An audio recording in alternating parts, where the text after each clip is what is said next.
There are two things I want to talk about with regard to the first chapter. One of them is the professional portfolio.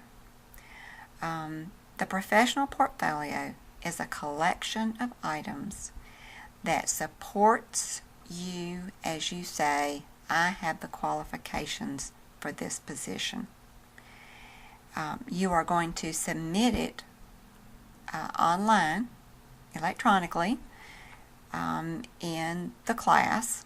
It's part of the final exam, and under final exam, under the final exam folder in assignments, there is a link where you're going to submit it. I suggest to people that they put it in a zip folder. You can put all your items in a zip folder or in a folder, zip the folder, and submit it as a zip folder. People ask, usually until the very end of the semester, people constantly ask what should be in a professional portfolio. There is a rubric under professional portfolio in the final exam folder that tells you exactly what you need. Let me suggest that you name these files appropriately.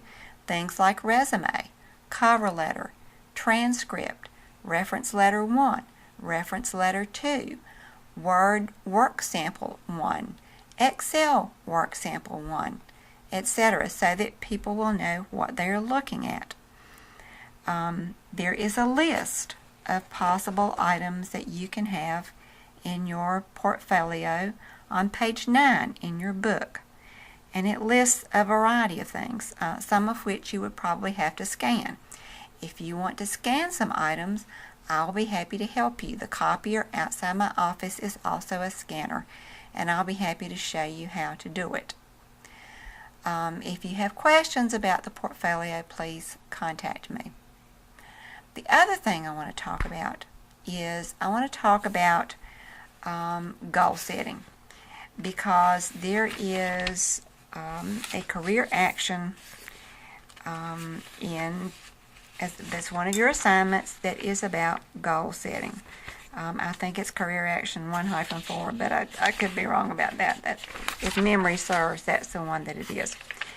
And I've typically gotten, in response to this career action, yes, it is 1-4, I have gotten the most boring stuff and just pointless stuff. Things like, I want to be a better student. I want to do better in my grades. I want to get a job by next year. The problem with those is that they have no deadlines. They're global. They're very vague, and the more specific you can make a goal, and the more specific you can be with deadlines, the more useful goal setting is. I once saw a great quote on a LinkedIn post that said, "Change is no longer a luxury to muse over, but a survival tool that will weed out the fittest and most adaptable from the unwilling or unable to change." And I thought, well, this is a profound truth about the employment marketplace. We must all change or suffer professional stagnation.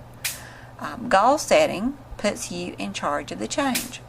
What changes do you want to affect in your own life?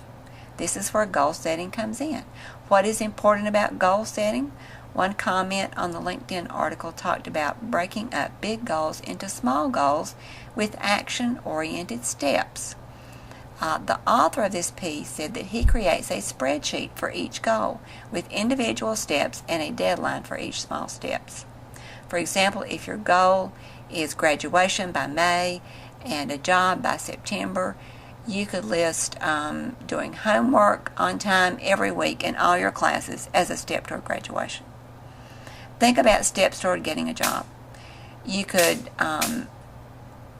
list at least one person every week who might be able to help you, and ask that person for advice regarding your job search. You could list one person every few weeks every 5 weeks, for example, to do an information interview with, or to ask to help you do a mock interview. Or you could list identifying a potential employer every week and contacting that office. Think about small goals that you could set that over time could create big change.